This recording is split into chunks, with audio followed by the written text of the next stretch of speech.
Hi guys, welcome to on my YouTube channel. मैं फैसल आप लोगों के सामने 11th की accounts for incomplete record topic के साथ। अकाउंट्स फॉर इनकम्प्लीट रिकॉर्ड, इस टॉपिक को हम सिंगल एंट्री सिस्टम भी कहते हैं। अब तक जो हमने 11th के अकाउंट्स में सीखा था, हमने सारे डबल एंट्री सिस्टम के बेसिस पे चीजें सीखी थी। यानी हर चीज को हम दो जगह रिकॉर्ड करते थे, डेबिट और क्रेडिट के बेसिस पे। यहाँ पे सिंगल एंट्री सिस्टम रिकॉर्ड का सिस्टम है, यानी हम चीजों को डबल एंट्री में ना करके सिर्फ अपने काम की चीजों को देखते हैं। ये वाला मेथड जो होता है सिंगल एंट्री सिस्टम, इसको या इनकम्प्लीट रिकॉर्ड को जो छोटे छोटे बिजनेस फर्म्स होते हैं वो रखते हैं, या जो छोटे प्रोफेशनल्स होते हैं ये इस मेथड को यूज करते हैं। इसमें क्या होता है, only cash and personal account is maintain. इसमें सिर्फ कैश और पर्सनल अकाउंट यही दो मेंटेन किया जाता है, बाकी चीजों को नहीं लिखा जाता। It is not suitable for big business, बड़े बिजनेस के लिए सुटेबल नहीं होता। क्यों? क्योंकि इसमें because true profit can not be ascertain. बड़े बिजनेस में आपको याद होगा हम फाइनेंशियल स्टेटमेंट बनाते हैं, जिसमें हम profit and loss, trading account, इनके थ्रू प्रॉफिट या लॉस को एसर्टेन करते हैं।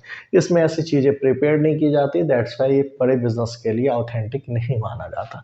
आगे, trial balance can not be prepare. जब हम लेजर वगैरह ही नहीं बना रहे हैं तो ऑब्वियसली उससे ट्रायल बैलेंस बनाना पॉसिबल नहीं होगा। ट्रायल बैलेंस से कम हमें मैथमेटिकल एरर्स का पता चलता है, पर जब इसमें ट्रायल बैलेंस नहीं बनेगा तो इसके अंदर अगर कोई मैथमेटिकल एरर्स रह जाती है तो वो भी आइडेंटिफाइड करना मुश्किल होता है।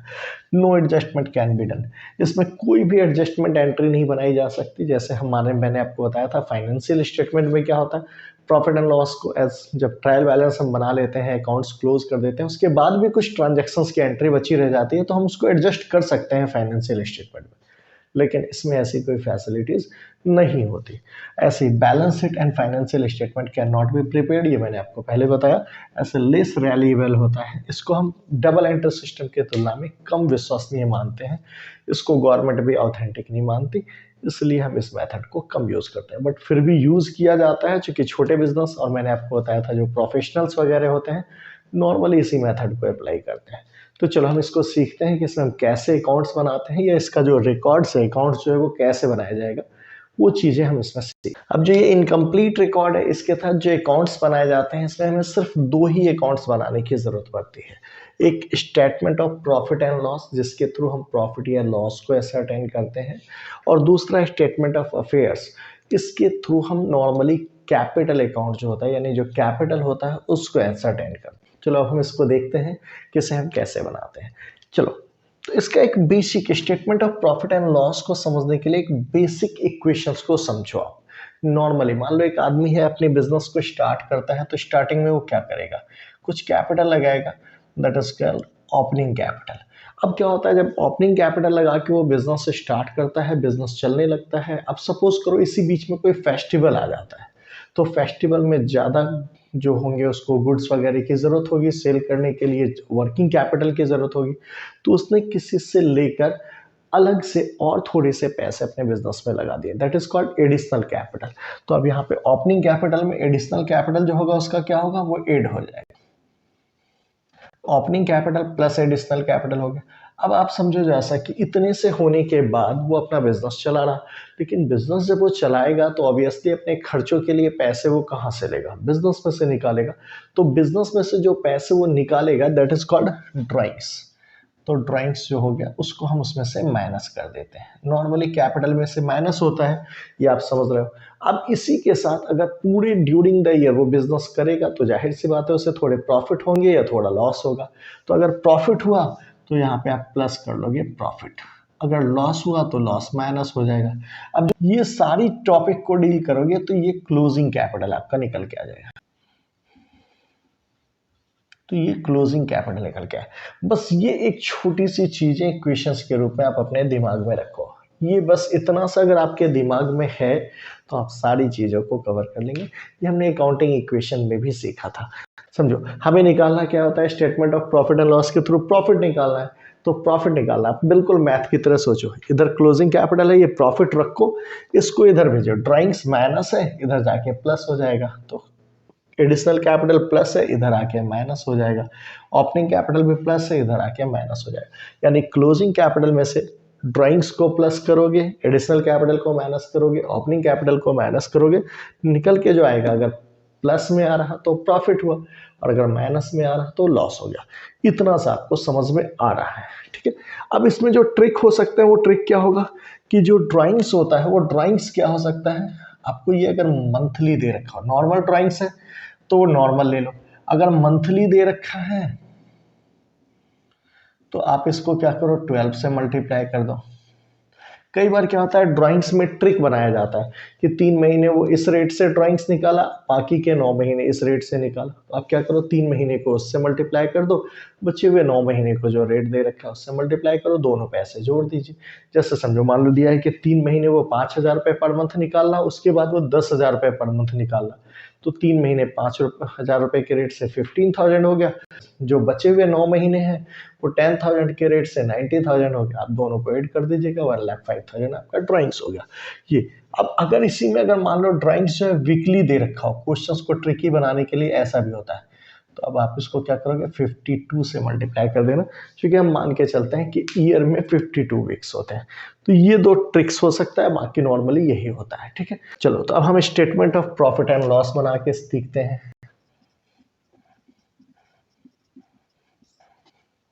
तो चलो statement of profit and loss में मैंने क्या बताया, सबसे पहले क्लोजिंग कैपिटल ले लो, तो यहाँ पे हमने ले लिया, यहाँ पे हमने ले लिया क्लोजिंग कैपिटल। अब क्लोजिंग कैपिटल ओपनिंग कैपिटल में डिफरेंस कैसे पहचानोगे, तो डेट से आप पहचानना, जो बिगिनिंग ऑफ द ईयर का दे रखा है वो ओपनिंग कैपिटल है, जो एंड ऑफ द ईयर का दे रखा है वो क्लोजिंग कैपिटल है। तो क्लोजिंग कैपिटल को हमने यहाँ पे ले लिया। अब मैंने क्या बताया, ये ड्राइंग से इधर जाके प्लस होगा तो ऐड कर देंगे इसमें जो ड्राइंग्स होगा। अब मैंने ड्राइंग्स के सारे ट्रिक बताए कि नॉर्मल दे रखा है तो ड्राइंग्स को उतना ही ले लो, और अगर मंथली दे रखा है तो 12 से मल्टीप्लाई करके ले, ये हो गया। अब इसमें एडिशनल कैपिटल इधर जाएगा तो माइनस हो जाएगा। अब हम इसे भी ले लेते हैं less additional capital,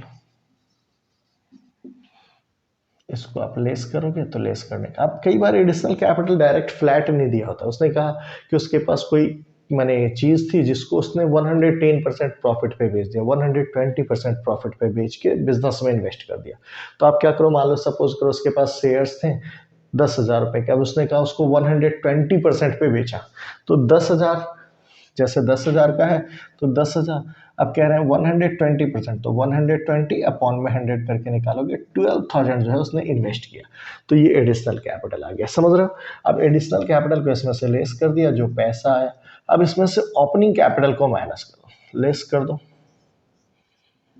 opening capital. मैंने लेस करने वाले को ब्रैकेट में इंडिकेट किया है ताकि आपको समझ में आए।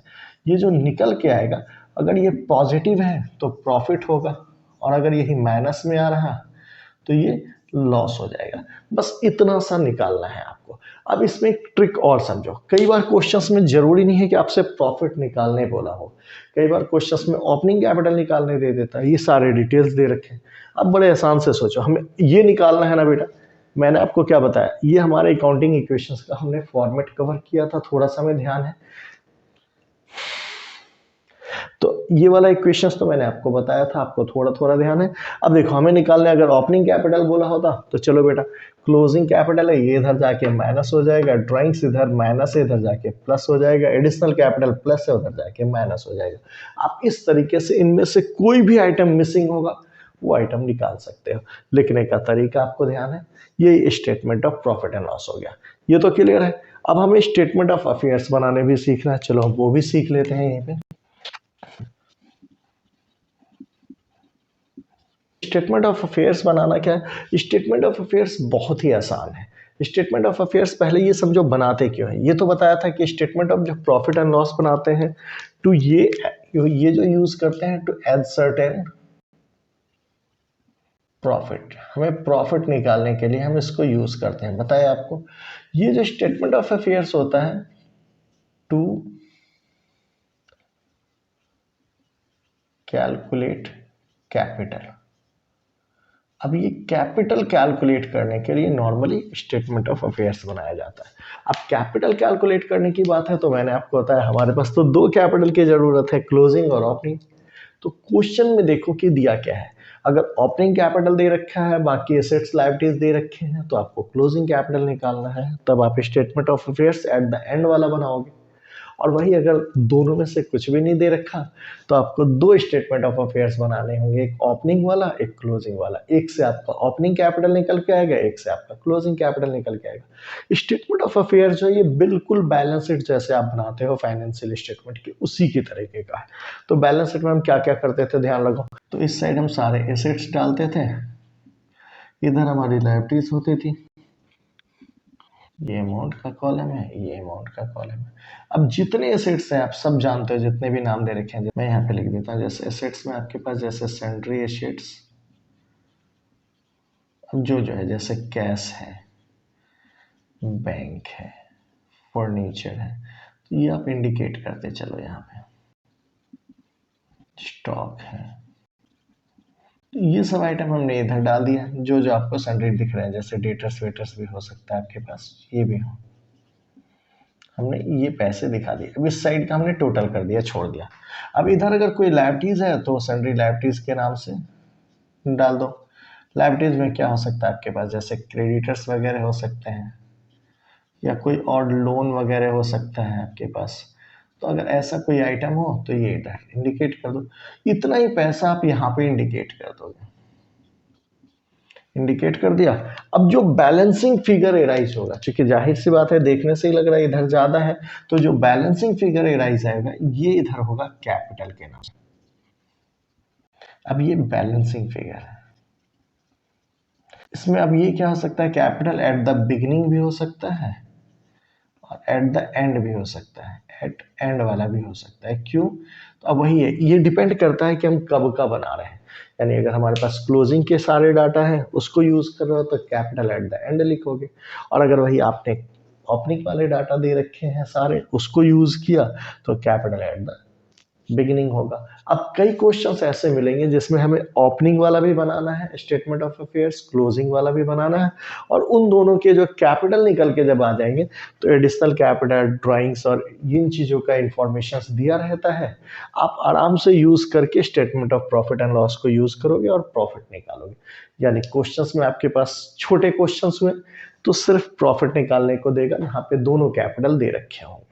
बड़ा क्वेश्चन हुआ तो आपके पास मैक्सिमम क्या होगा, तो दो स्टेटमेंट ऑफ अफेयर्स बनाने होंगे। एक ओपनिंग बनाया जिससे ओपनिंग कैपिटल निकला, फिर एक क्लोजिंग बनाएंगे जिससे क्लोजिंग कैपिटल निकलेगा, देन फिर statement of profit and loss बना के आप प्रॉफिट या लॉस निकाल दोगे। ठीक है, तो ये सिंगल एंट्री सिस्टम का ये टॉपिक है जो इसमें हमने statement of profit and loss और स्टेटमेंट ऑफ अफेयर्स ये दोनों बनाना सीखा। इसके बेसिस के जितने भी क्वेश्चंस है आप सारे क्वेश्चंस को सीखो और बनाओ। किसी भी तरह का दिक्कत आता है तो कमेंट सेक्शन में अपने कमेंट्स को जरूर दो। तो इनके सारे क्वेश्चंस आप कंप्लीट कीजिए। जाते जाते अगर चैनल पे नए हैं तो चैनल को सब्सक्राइब करो और बेल आइकन जरूर दबाओ, इससे हमारे जितने भी वीडियोस होंगे वो आपको समय पे मिलते रहेंगे। वीडियो को लाइक कीजिए, चैनल को सब्सक्राइब कीजिए और अपने फ्रेंड्स वगैरह के साथ इसे शेयर कीजिए। किसी भी तरह का डाउट आता है तो कॉमेंट सेक्शन में अपने डाउट को जरूर लिखें, मैं उसे सॉर्ट आउट करने की कोशिश करूँगा। हम नेक्स्ट वीडियो में इसका जो नेक्स्ट टॉपिक है जहाँ पे हम सिंगल एंट्री सिस्टम को डबल एंट्री सिस्टम में कन्वर्ट करना सीखते हैं, जहाँ पे हम total debtors account, total creditors account वगैरह बनाना सीखेंगे, वो हम नेक्स्ट वीडियो में आपको कराएंगे। मिलते हैं नेक्स्ट वीडियो में। Wish you all the best. Thank you.